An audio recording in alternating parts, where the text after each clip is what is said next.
Hey there, it's Diane, and welcome back to another episode of the Driven Woman Entrepreneur Podcast. Today, we're going to talk about creating success as an accidental entrepreneur. Now, here are the facts. The number of female entrepreneurs is increasing all around the world, but many women continue to face significant obstacles when starting their own businesses.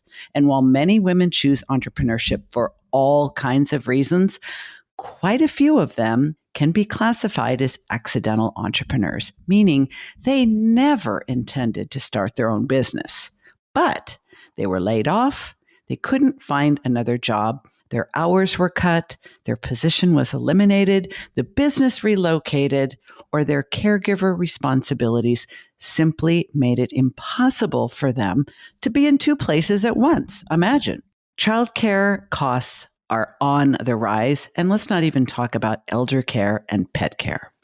So the rise of online business, e-commerce, freelancing, gig work, and frankly, the ability to start a business with nothing more than a strong work ethic, a functional laptop, and a relatively dependent Wi-Fi connection means a growing number of women who never intended on being self-employed are now scrambling to figure out how to acquire the skill set and the mindset to be an entrepreneur.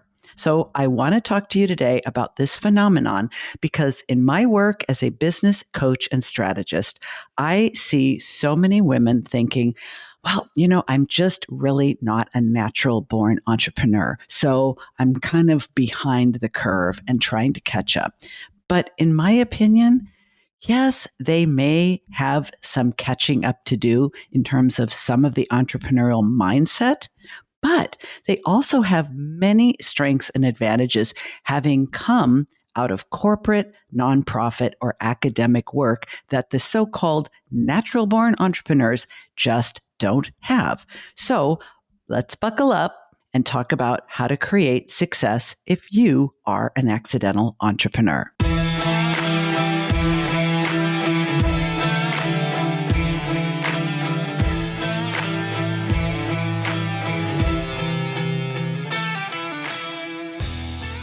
Okay, first, some facts. According to the World Economic Forum, women started 49% of the new businesses in the US alone in 2021, and that is up from 28% in 2019. Entrepreneurship is growing around the world as well, not just in the US, even though obstacles remain and men continue to outnumber women 3-1 when it comes to business ownership. The Global Gender Gap Report in 2022 shows more women than men continue to be impacted by the pandemic, no surprise, in terms of both their employment opportunities and funding for their entrepreneurial ventures. But we are tough, we are determined, and we are not giving up. I want to reference an article in Forbes in 2018. Now, this is pre-pandemic. This article by senior contributor Allison Coleman is titled The Rise of the Accidental Entrepreneur. Now, I'd like to say that I came up with that term, but I didn't, and I'm not even sure if she did. But here's what she says. Most entrepreneurs will tell you that starting a business is simply something they were always destined to do. But a surprising number of accidental entrepreneurs, people who never in a million years thought they'd be running their own business, can now be found among the ranks of the self-employed. In this article, Coleman quotes a study by the Recruit Venture Group indicating that over a third of business owners who are currently running their own businesses never planned on starting their own company. That's a lot of people. And again, this article was published almost 2 years before the start of the pandemic. So I want to share with you some of the things that I see in the people I work with who maybe they don't even realize are advantages to not being natural born entrepreneurs, but I think are actually going to be very helpful for them in setting them up for success in their ventures. Now, I have nothing wrong with natural born entrepreneurs. In fact, I'm fascinated by them and always have been.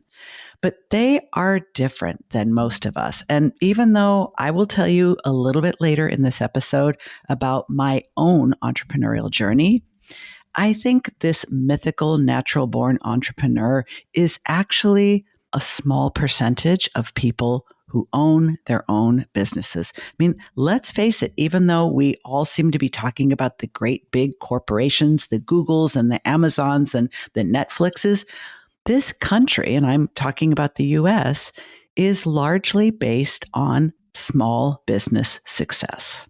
So here are the things that I think are the advantages of the accidental entrepreneur. Are you ready? Okay. The accidental entrepreneur simply has more experience working with deadlines, managing priorities, and dealing with unexpected delays. Most people who start their own business have been employed by others anywhere from a few years to many decades, whereas most first time entrepreneurs are coming to the business world almost straight out of high school because a lot of them skip college. They'd rather start a business than go sit in a classroom and listen to other people tell them how to do so.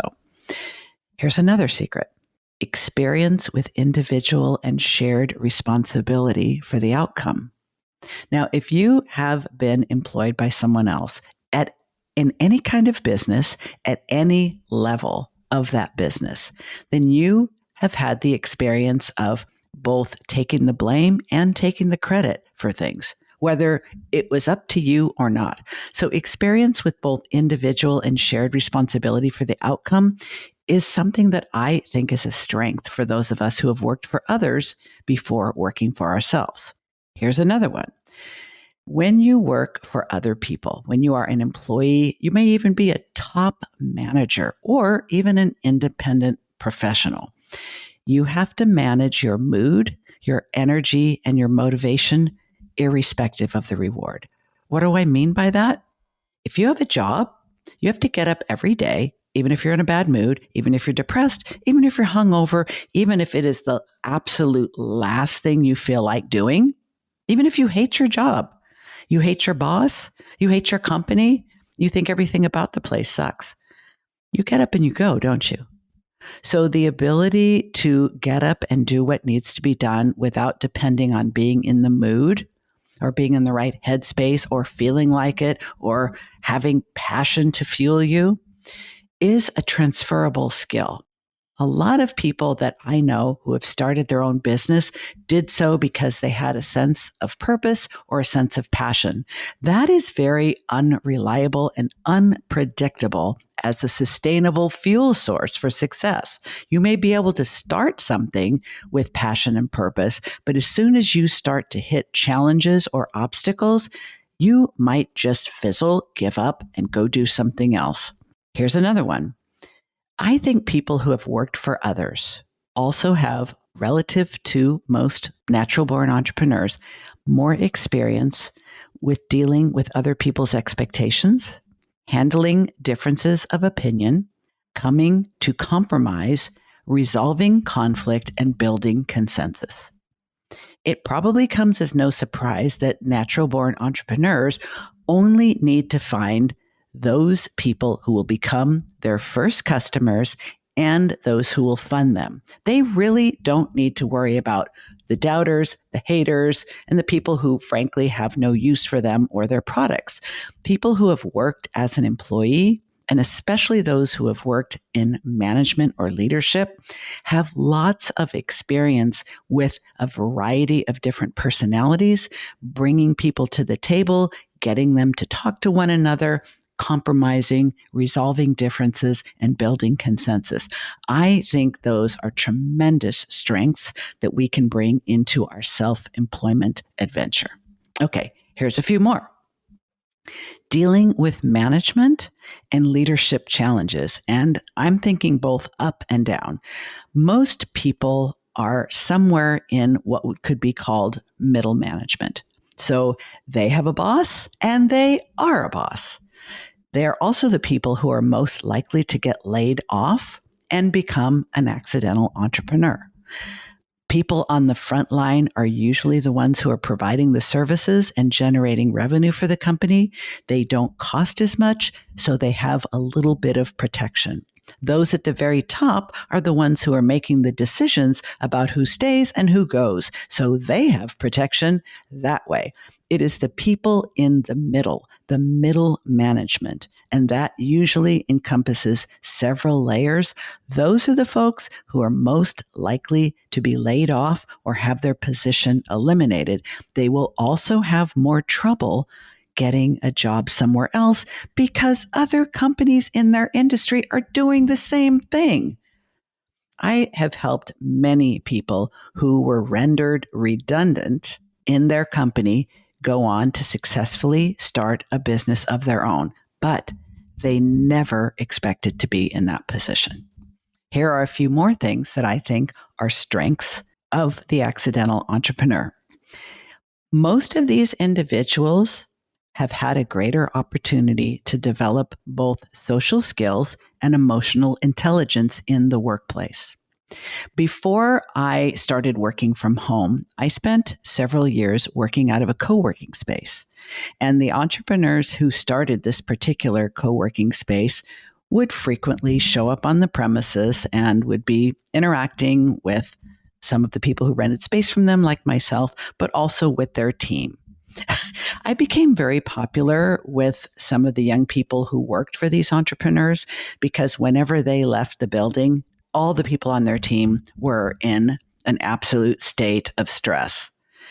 A lot of entrepreneurs really don't have great people skills, and a lot of them are somewhat lacking when it comes to emotional intelligence.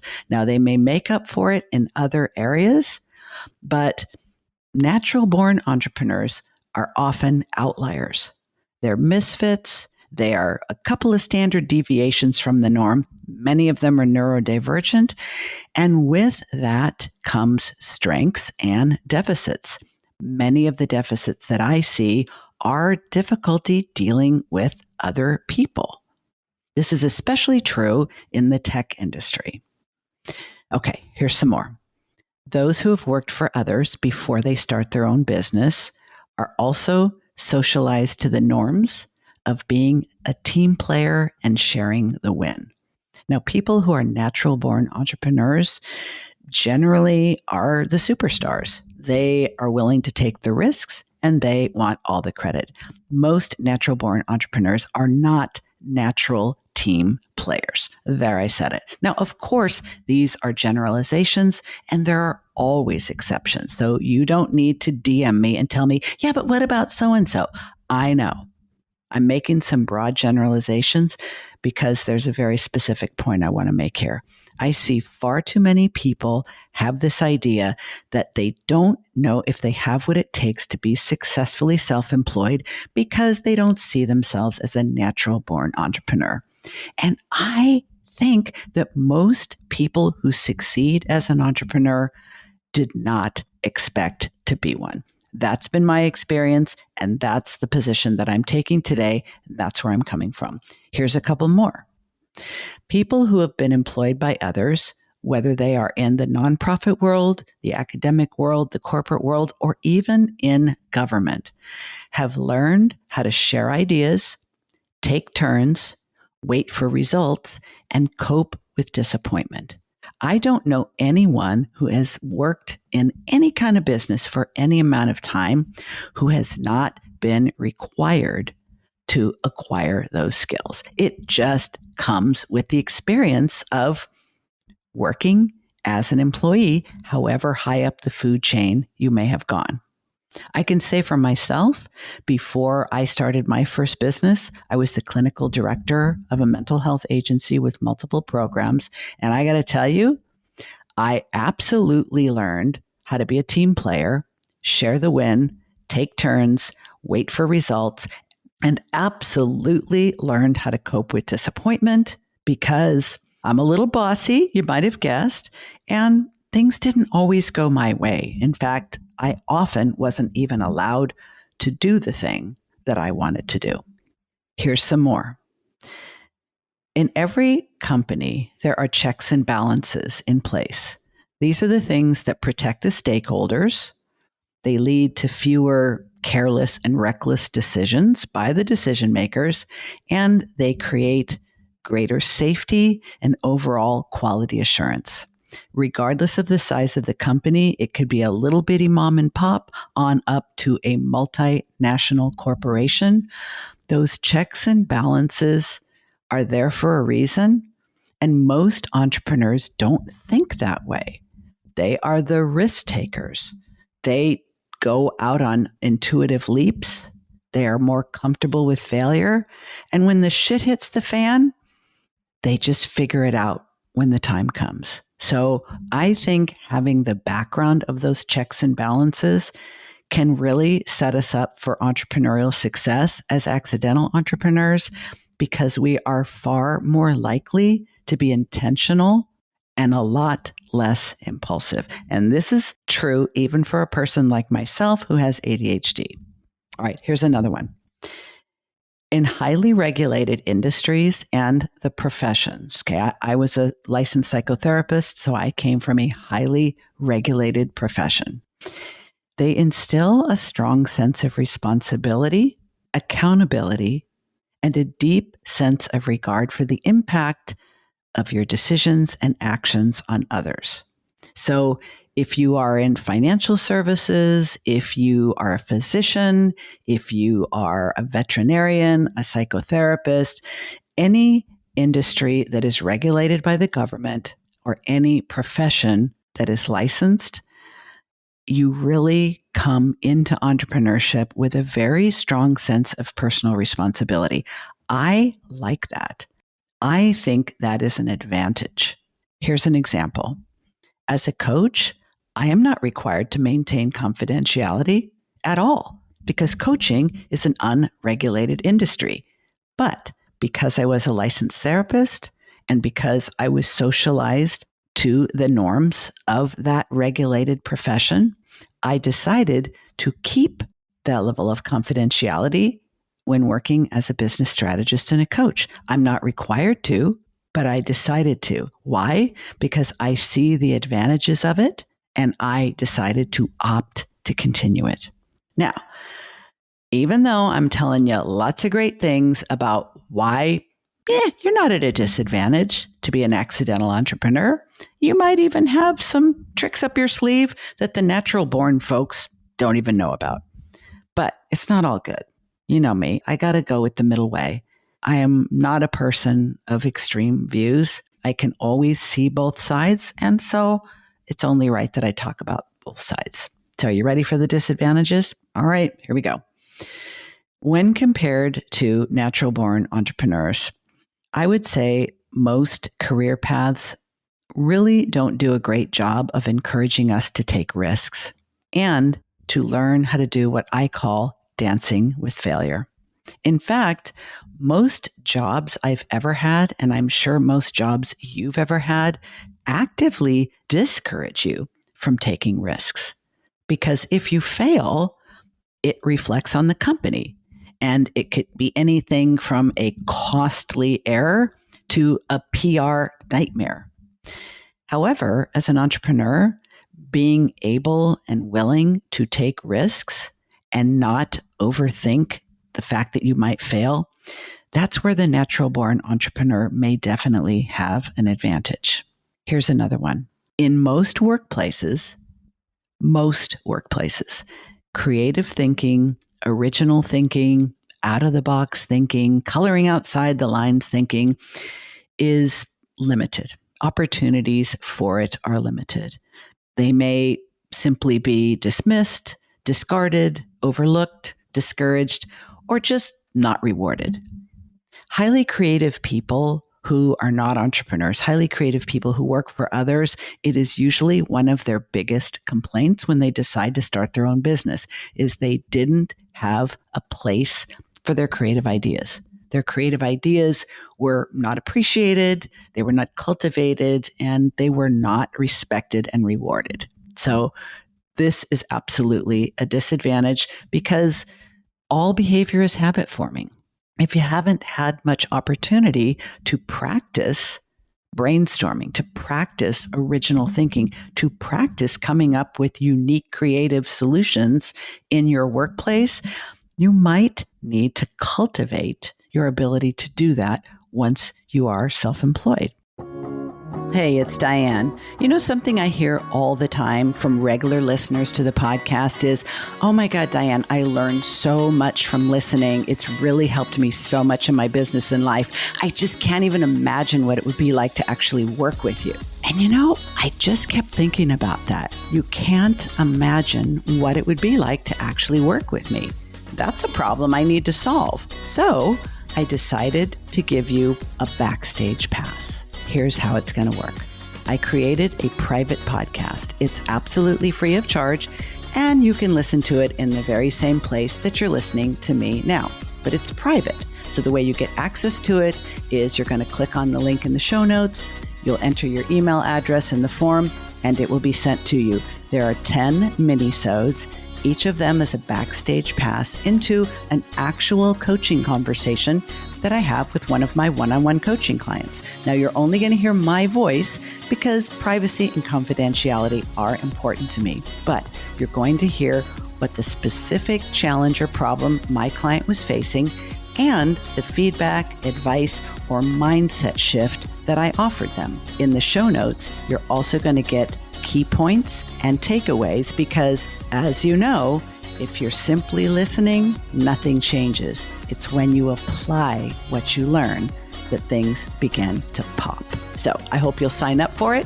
I hope you'll binge right through it. And I especially hope you'll let me know what you think. The link is in the show notes. Go grab it.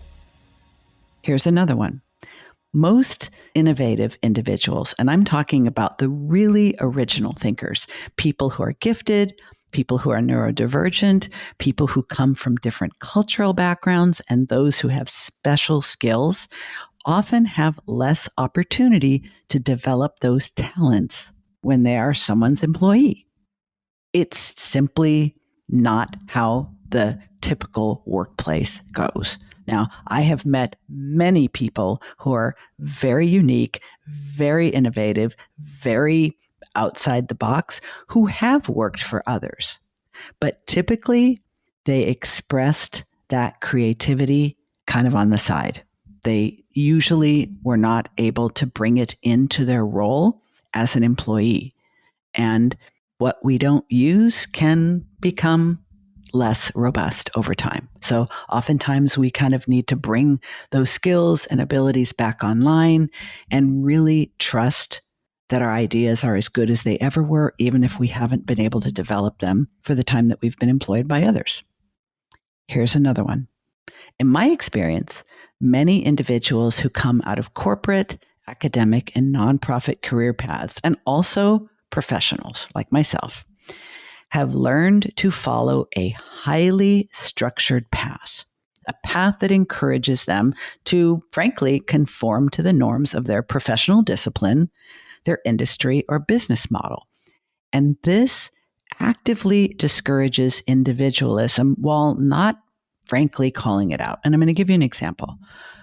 When I was working as a psychotherapist, even in a private practice, which is as close to being an entrepreneur as you can be while still being in a highly regulated industry, I did not feel comfortable letting my clients see my tattoos, for example. I did not swear with my clients, and there were just aspects about my personality that were distinctive that you now get to experience on this podcast and elsewhere, but they really were not considered professional or appropriate as a licensed mental health provider. And I think all of the professions and many career paths that really shape us, they shape our identity, they shape our thinking, they shape our worldview, they shape our mindset. And it can take a little while to reclaim your individual identity and thoughts and behaviors when you go out on your own. That has certainly been my own personal experience and the experience of many of the clients that I have worked with over the last decade. Here's another one. Entrepreneurs absolutely need to bet on themselves.